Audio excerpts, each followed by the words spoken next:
Guten Tag. Episode number 74. I'm just messing. All right.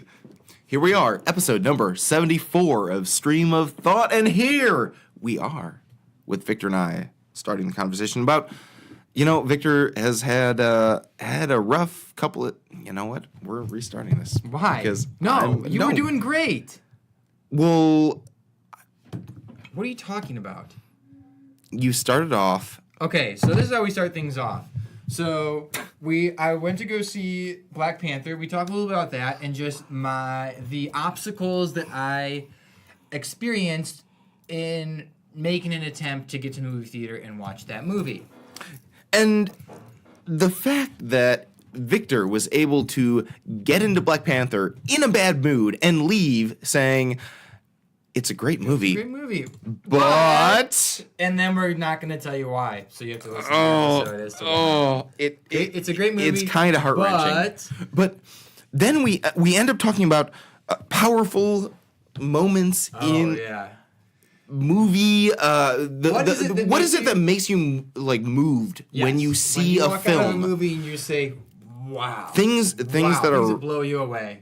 Just really, there are those seminal moments in cinematic history. And was Black Panther one of those moments? I feel like Victor pretty much sums it up in his assessment. But I feel like, you know what? We kind of are on this sort of star-studded celebrity type episode for this one. Because we got Jimmy Kimmel and the Oscars, right? With Oscars your this year Charlize Theron. Oh, stop. Charlize Theron. So talk a little about her and the link that Rix sent me that she was on a show that I didn't watch yet because I was sleeping when he sent it to me. YouTube, baby. Where she's eating like hot wings and being interviewed at the same time or something along those lines. Yeah. But yeah, that's the type of stuff that we talk about on this episode for number 74, Stream of Thought. We hope you enjoy. So,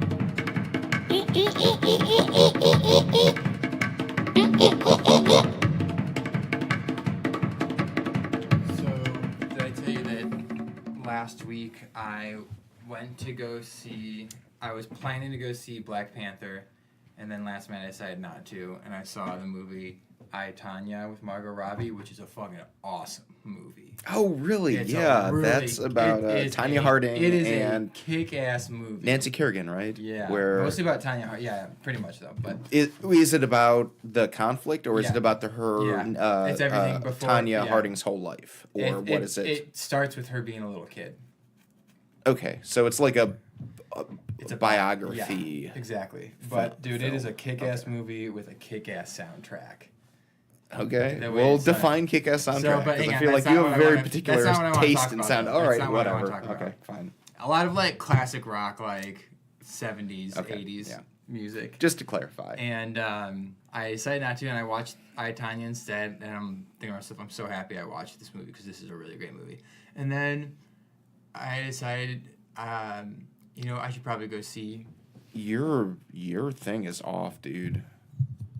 I'm noticing...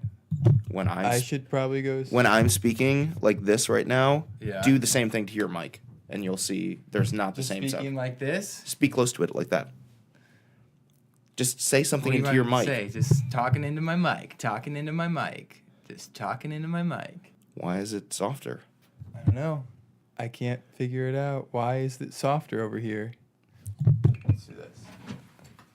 Technical difficulty, but we had to switch out the microphones because mine was looking all fucked up. Please excuse this emergency broadcasting system. Is it better now? Testing, yeah. No, okay. It's good now. So it was the microphone. Looks good for you. So it was the microphone. It was probably the microphone. I don't know. Well, good. I'm That's glad interesting. we are problem solvers. Okay, so I went to go see Black Panther. You did? And when I went to go see, I actually did see it. Okay. It wasn't like... So you went to go see I, Tonya...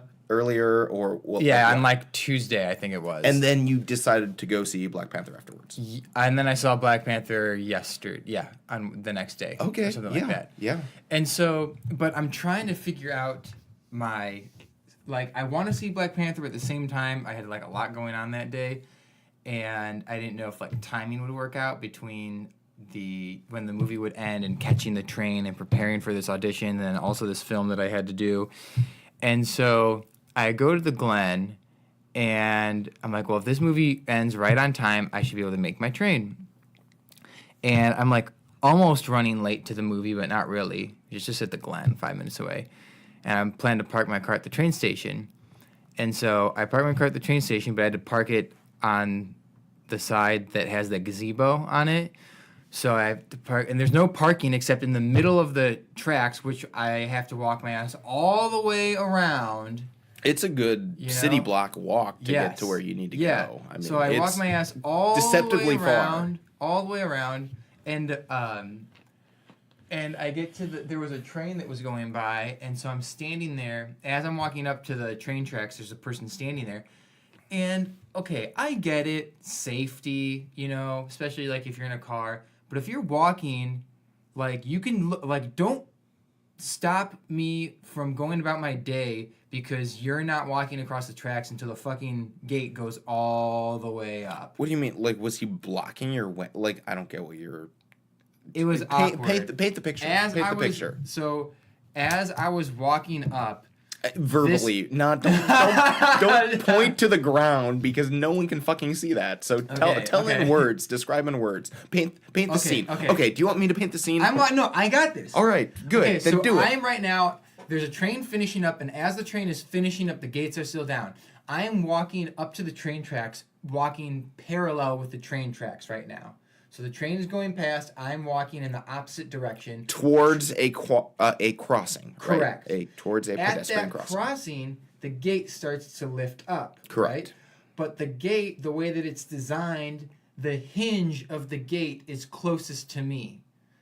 So as I'm walking up, I'm still parallel with it. So as the gate is coming up, it's almost coming up towards me. There's a larger, metallic hinge that ends up taking up a ton more space than you might think. But basically, it blocks a good foot or two of pedestrian space. Yeah. And so then what I have to do is there's a person standing there, so I have to almost walk around this person to start to go under the gate, right? But the person is standing there, and I'm like trying to go under the gate as it's coming up, which there's enough space. Assuming that if they were moving forward. Exactly. If they started to walk their ass forward, clearly there aren't any trains going by. You would have enough space to be able to This makes me think of those people in California, in LA, that will stand there, even if there's no traffic going by, they will not cross the street unless the little white person starts blinking saying that you can cross the street, even though there is no traffic.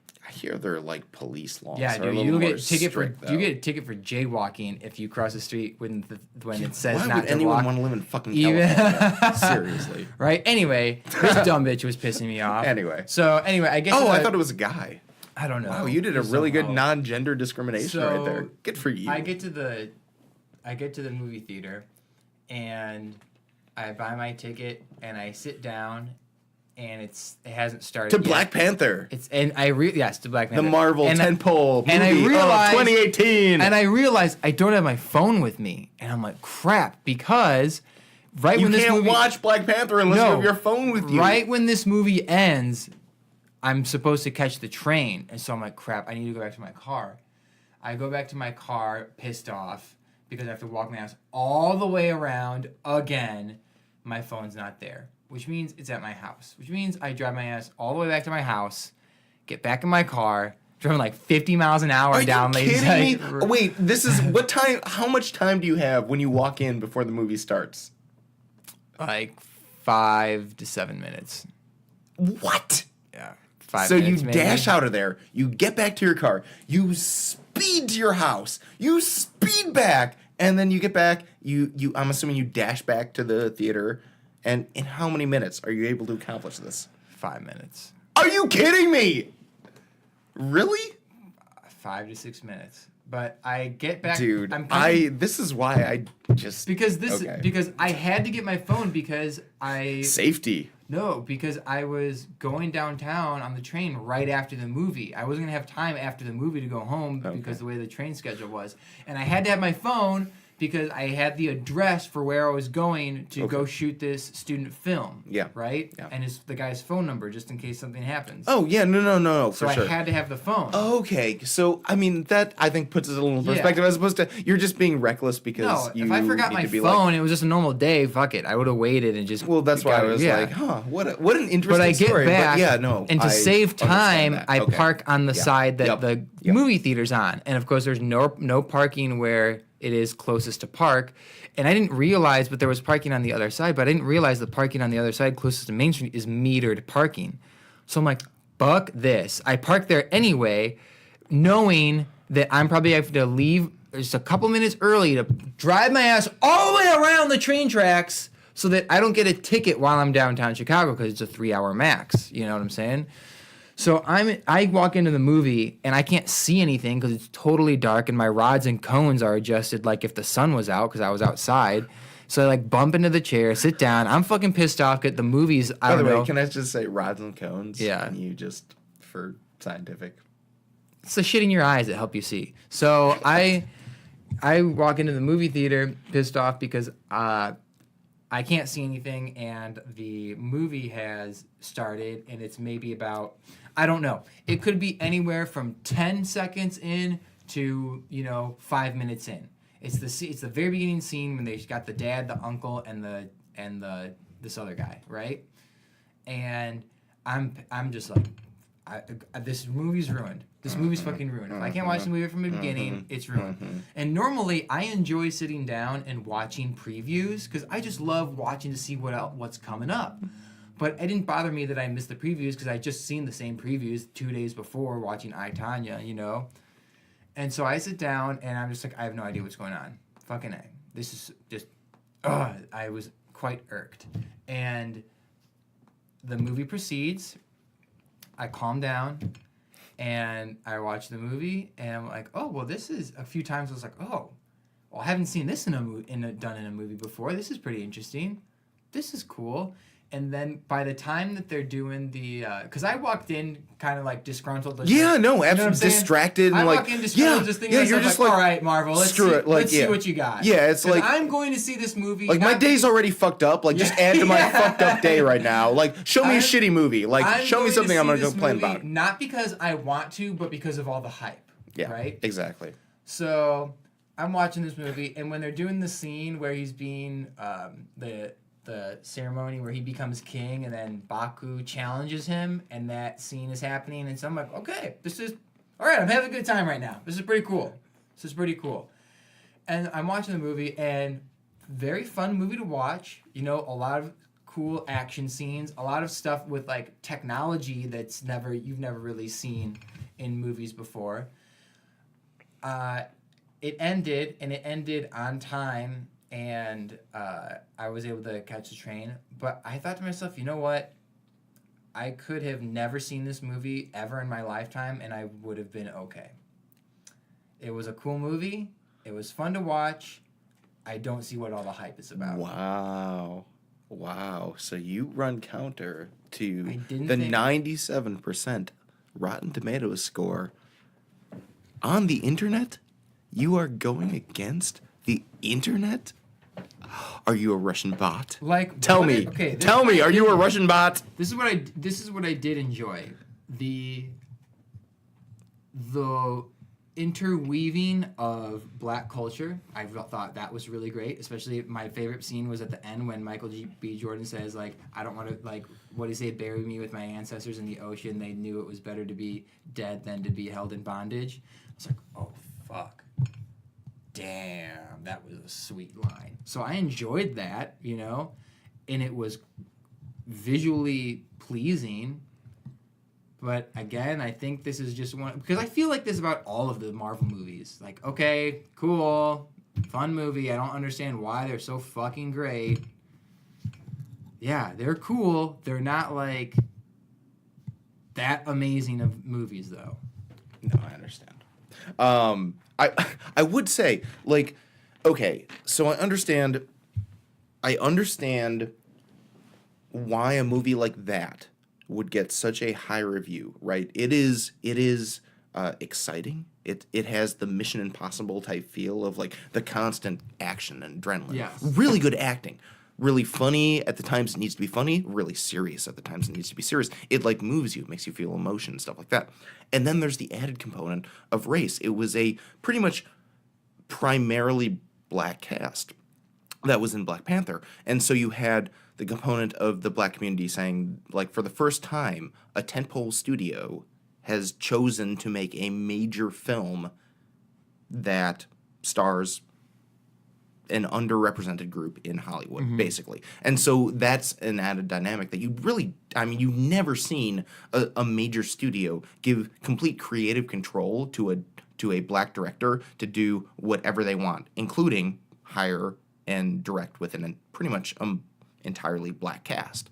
Like, that just, it doesn't happen. And the fact that it was able to embrace, it didn't like colonize black culture. It embraced the uniqueness of the African heritage without without trying to like manipulate it with mainstream culture, and if that makes sense, right? So it was very independently directed, and you could tell that.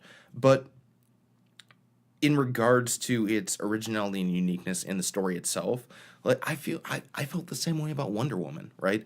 Is that, yeah, I understand why it receives a 95 plus rating on Rotten Tomatoes, but there's nothing really unique or special about it that's going to stick out in my mind that I'm going to be like, there was this moment that really changed. Like, there are certain movies where I can point out moments that really made me reconsider things about life. Like, as stupid as it may seem, Nicolas Cage's Lord of War. Yeah. The end when he tells Ethan Hawke, like, this is exactly what's going to happen, and then the U.S. general, whoever it is, tells them in verbatim what happens. Yeah, that it's the story, spoiler alert, that it's a story about this arms runner who basically builds his way up to get into the U.S. government and integrates himself, but finally gets caught doing these illegal arms runs, and is... it builds you up to his life, it looks like, is about to collapse and fall apart. And in that moment, he's like, no, I'm going to walk out here, and it's all going to be okay. And you're going to get a call, and it's all going to be okay. Pat on the back, and you're going to get you're going to get pat on the back, and you're going to move on, and that's going to be the way the world works.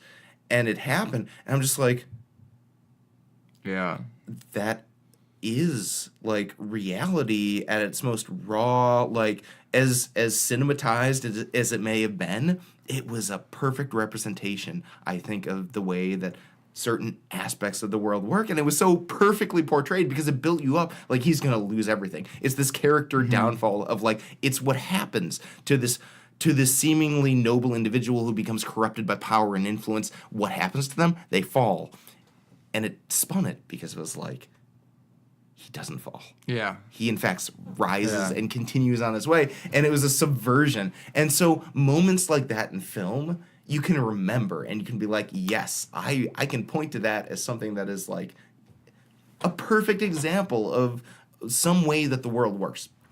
I didn't really feel that way with Black Panther. I didn't really feel that way with Wonder Woman. Like, it was a phenomenal action film. It was very entertaining and enjoyable to watch, very funny, but like you said, nothing really that you would take away with that as one of those moments that you log away in your movie history. Yes. Like, and I learned about myself. There wasn't one of those. And I learned a little something about myself too. Again, just to compliment what you're saying, exactly. I'm not saying, I'm not trying to suppress the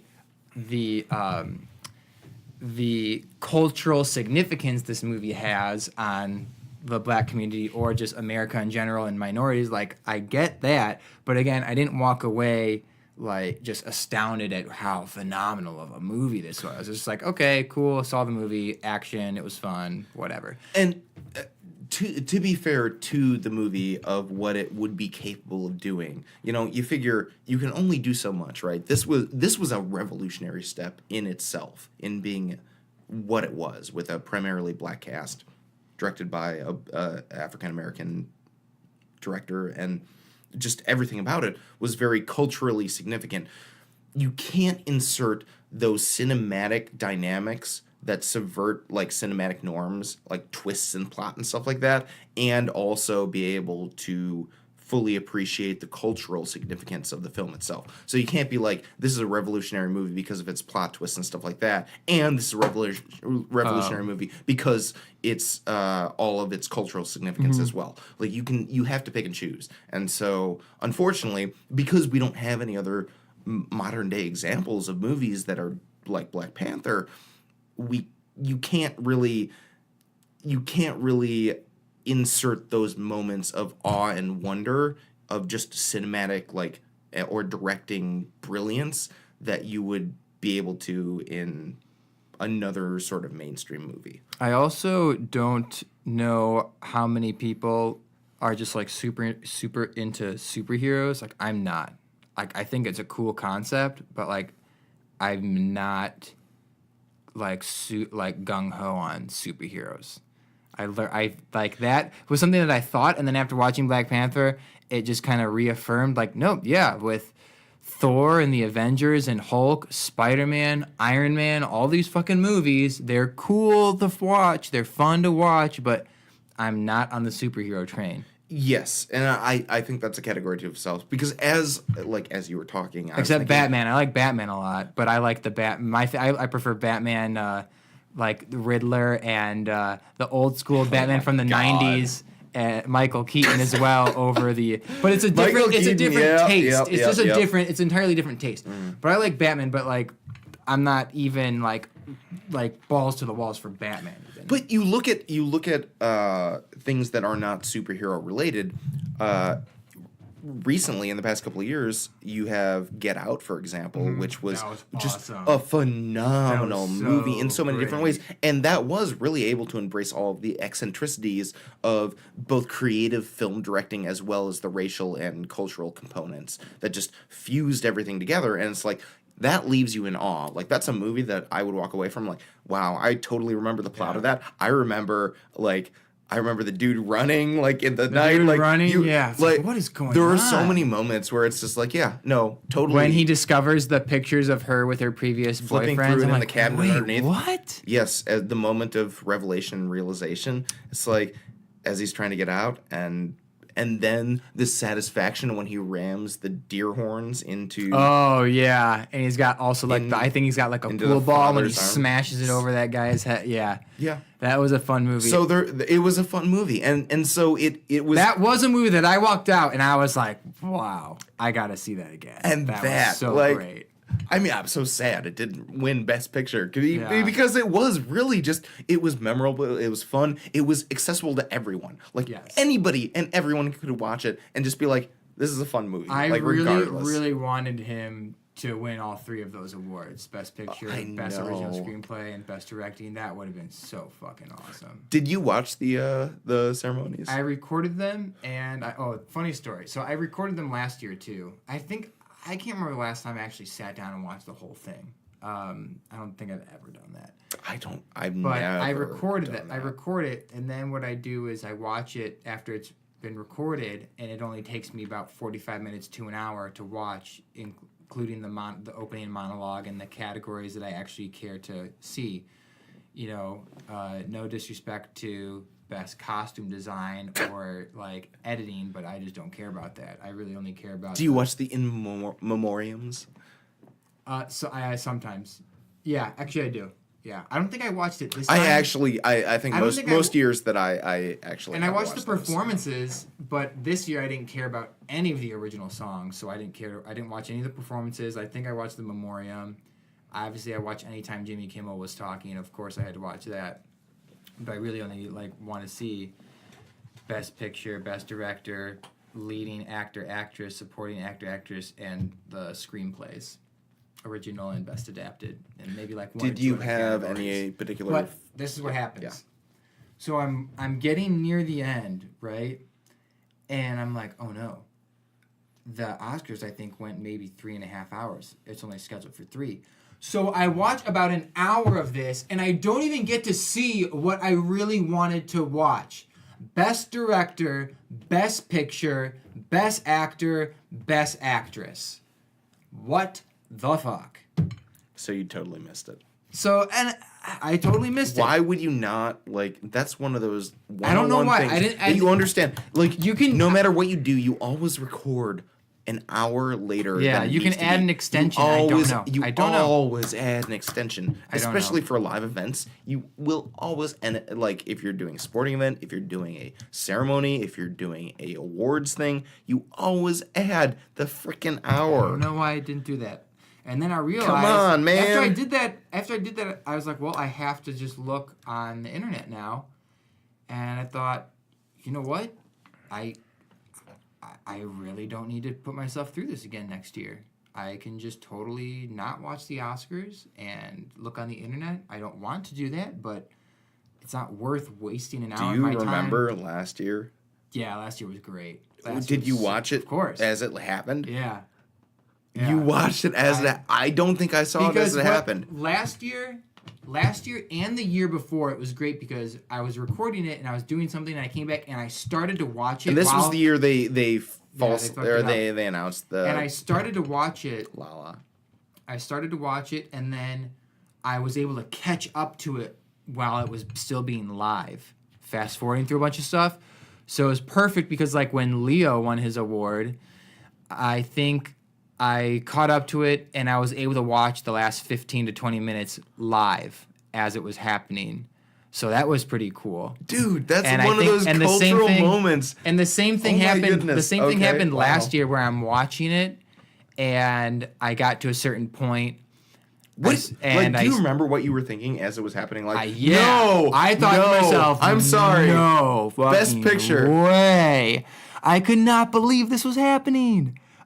It was one of those where you're on the edge of your seat. You won. And your jaw. This isn't a joke. Your jaw is dropped. And you're just like. It says here.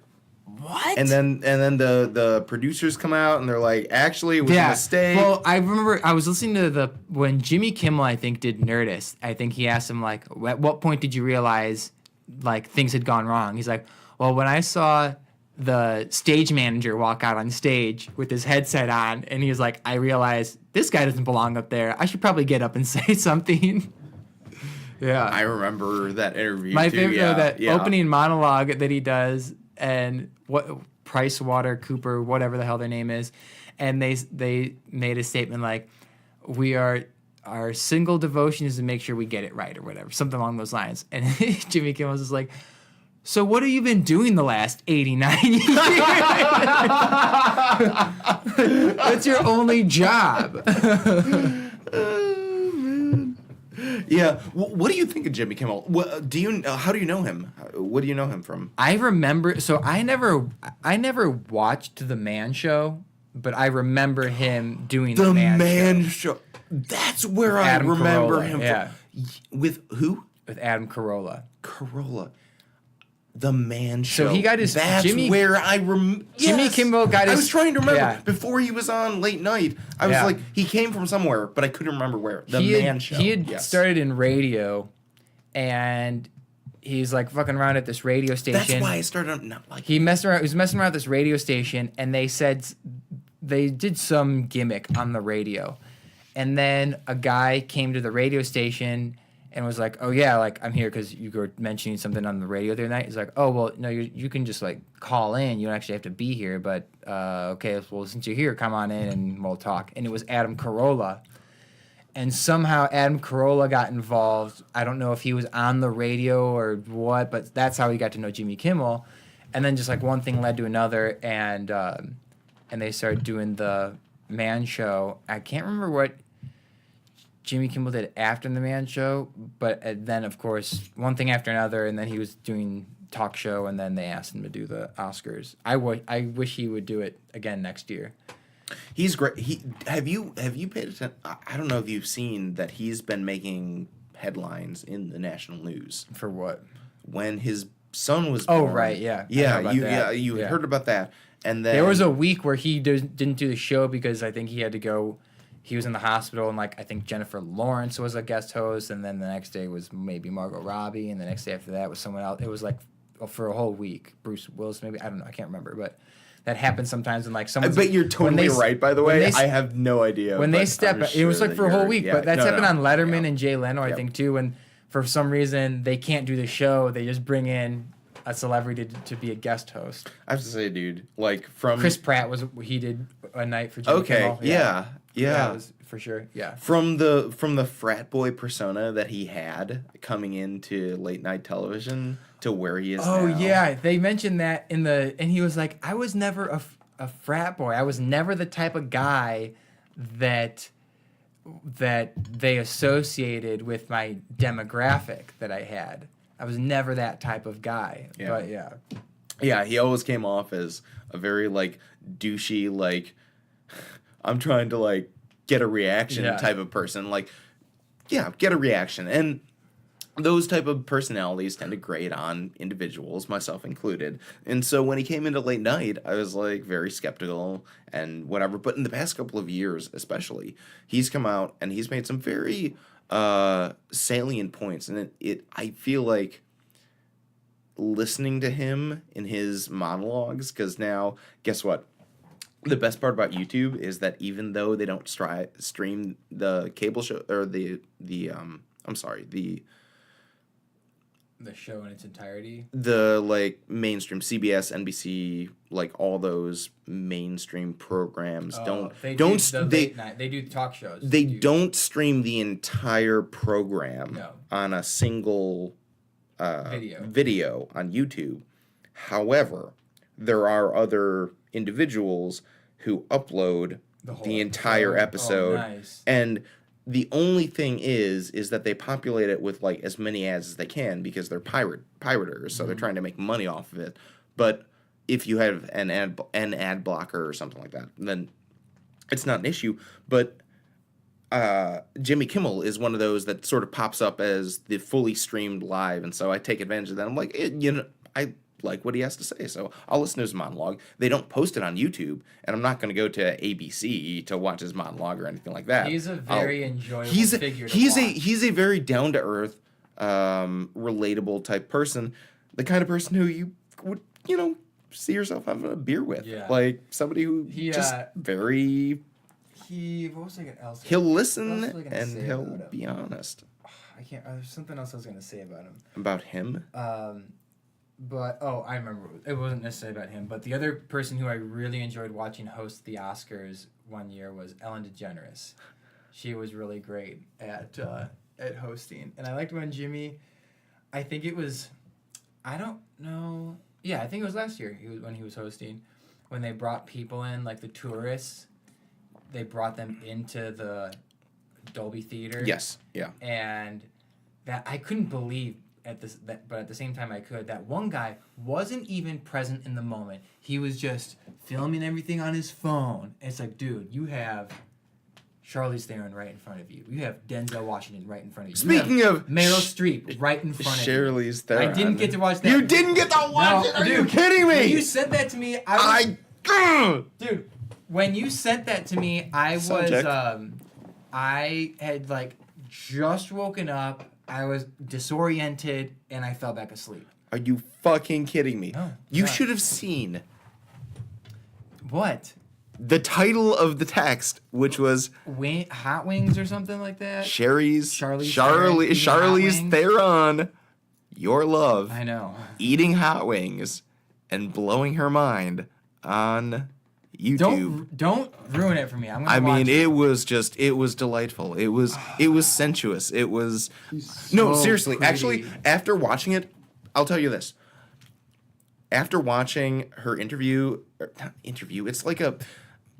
it's a weird combo of interview / game show type thing where you eat escalatingly hot wings, and it's hosted by this guy who's been on Stephen Colbert, Late Night with Stephen Colbert. But the reactions, like he's able to get the true personality of people, because when you get to the super hot ones, people are just like, I can't even think. It's so hot. And he's able to ask them questions, and they just blurt out what is honestly on their mind. That's funny. And so I have seen probably dozens of his interviews with people who do. And so when she came on, I was like, oh, well, this is going to be interesting because I know Victor's mentioned her as his potential future wife.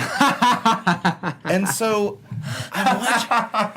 And I'm like, you know what? He's had crushes on celebrities before, and they've turned out to be total fucking bombs. Let me tell you. Oh. His crushes have just been absolute disasters. Can we name some of them? For celebrity crush? Wait, what are you talking about? Celebrity crushes. But Charlize Theron has been one that has been around for like 15 plus years. And so I'm other ones, it's like are around for a season, a few years. Exactly. Like Kate Bosworth is one of them. I don't know celebrities, and so all I go off of is what you tell me, and then I hear about them in the news, and they sort of like burst out, and it's like they're supernova that just just poop everywhere. And so I'm like, I can't remember. Is Theron, right? Theron, whatever the fuck people want to say. It's really pronounced. Oh my gosh, this makes me look so. It's really pronounced in Afrikaans, Tron, but it's Theron in the American accent. Theron. Okay. This is so funny. No. So I want to make sure that it's like I'm pronouncing it properly. Go ahead. Theron, right? I say Theron. Some people say Theron. Okay. I think she says in American, she says it Theron. I'm glad you tell me because Theron. So after listening to, it was about a 22-minute long segment, and after listening to everything she had to say after she experienced the spice-inducing, like, extreme pain and trauma that you could like see in her face, the sweat pouring down her face, like all this, and just her being authentically her, I was like, I can see why Victor appreciates this woman because honestly, wow, not only could she handle the most spicy of wings more competently than most of the men on the show that have ever come on. Like, you got these tough guy rappers who come on. Yeah. I can't do this. Yeah. And then you have her, so like, this is hot. You suck. Yeah. Like, and it's like, but for her to keep the composure that she did, and just the calm, cool, just, and her relatability is just, I'm having a conversation right now. I'm able to engage with you, and you saw that it didn't change when it started from the very most mild, where it's just like habanero, or like sriracha or whatever. Yeah. And she starts off being very friendly, and then you normally see as it progresses what people's real personalities are like. If they're just like, "Fuck, I'm here just for the money," like I can't believe I'm fucking here, kind of thing. Versus people who are like, oh, damn, like, this is a challenge. Yeah. Like, I want to beat this challenge. And she was one of those people who was like, I want to beat this challenge. And it was, like, she went through 80% of the sauces before she did anything. And normally it's like 50%. People are like, so hot. And she, like, until it came to the last, like, 3 sauces, she was just like, yeah, no, this is cool. Like, I'm just having a conversation. Didn't show any reaction or anything. I have great admiration for a person who's able to keep that composure in that situation. So after the whole thing was said and done, she was just very impressive. She was a very impressive person. And it makes me want to watch her movies now. So you gotta watch. I'm very interested now. You gotta watch the very first film I remember of hers, I saw in theaters when I was a kid, was Mighty Joe Young. And it was Mighty Joe Young, and but some ones that I've really. Who's that with? It's with Bill Paxton. Bill Paxton recently passed away, I think, a couple of years ago. Bill Paxton, you probably most remember him from. He was the guy who was conducting the search for the Titanic in the movie Titanic. He was the guy that was interviewing Rose when she was older. You would recognize him for sure. Okay. But Mighty Joe Young is like a Disney kids movie. But A Million Ways to Die in the West, dude, you gotta watch that. It's with Seth MacFarlane wrote and directed it, and he's in the movie. Really? It is so funny. It is so damn funny. A Million Ways to Die in the West. It is so damn funny. Over there, but I'll listen to this later and I'll remember. And A Million Ways to Die in the West. Okay. Eon Flux, that came out when we were in high school. I saw that. You saw that one? I don't think she liked that movie. Hated that movie. Really? Hated that movie. Why did you hate it? It was cartoonish. It was just very, like, non-believable in any sense of the word. It was very science fiction. It was very like surreal and abstract and all that, which is cool and stuff. But I want like actual some sort of grounding in reality. It had no grounding. If I remember correctly, I think I was listening to an interview where she was even like, Young Flux. I don't know. It was not a well-received movie either. She did. Oh, Young Adult is a real good one. Young Adult and North Country, which we talked about. North Country, she was nominated for an Academy Award. She didn't win. I'm too afraid to watch Monster because she's a monster in Monster, and I don't know if I can watch her doing that. That's the one where it's the freaking crazy... The serial killer. Yeah, I've heard nasty things about that. And, I've heard that's a really traumatic movie to watch. Monster, rated R, right? Yeah, and Trapped was one. There was another movie that she had done that was, with Keanu Reeves. It was The Devil's Advocate. Keanu Reeves and Al Pacino, The Devil's Advocate. The Yards. What am I? I'm just going to, we're going to be here all day. So you can look up her filmography and I can put a star next to the ones that I really, really thought were great. And then you can go back and watch the other ones. Otherwise, I'm just going to keep talking about her films, which are amazing. Okay. That's cool. No, I'm enjoying this. This is... But yeah. If you... Yeah, now you can understand why I have such a huge crush on her. Right? No, I really do. She has such an attractive personality. No, as she was talking, like her mannerisms and everything like that, I'm like, holy shit, that's Victor. If he was a famous person and a woman, this would be who he was. Super down to earth and cool. Because she was just like fuck this, or whatever. Right? Like she was just very in the moment, like responsive and just not overthinking anything and just being the person she is.